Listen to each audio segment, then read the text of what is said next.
тіпті ең басында бірінші күні Шерзат өлтірілгеннен кейін осы мәселені мен көтерген болатын. 1,5 миллион адамдай оны қарады, осы іс жайлы білді.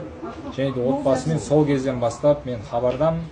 Және де осы отбасының әділеттілікке жетуіне қолымнан келгенін істеуге тырысып жүрмін. Сіздің ойыңызша Шерзаттың отбасы қаншалықты дәйекті ақпарат таратты халыққа? Енді барлықтарыңыз көрдіңіз ғой, видеода барлықтарыңыз көрдіңіздер, иә? Сол видео жеткілікті деп ойлаймын. Себебі, бәлкім ол видео болмаған кезде, бұл іс қалай болатынын біз білмейміз. Себебі орнын босатқан қызметкерлер мысалға жайдан жай босатқан жоқ па, дұрыс қой. Ол менің ойымша ескі қалдығы, ескі Қазақстан қалдығы осылай кетіп жаңа кәсіби адамдар тағайындалу керек деп есептеймін. Сіздің ойыңызша сот процесі әділ өте ме? Әділ өтеді, себебі бұл істі бүкіл қазақ халқы қадағалап жатыр.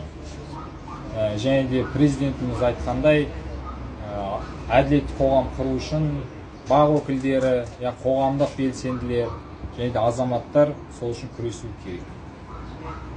Талдықорғанда өтіп жатқанына не дейсіз?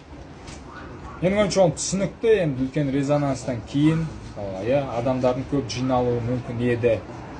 Бірақ Талдықорған болмаса да Қонаев қаласында өтілсе дұрыс болар еді. Себебі бұл алыс, отбасы мүшелерімен мысалы біз үлкен жол жүріп келдік.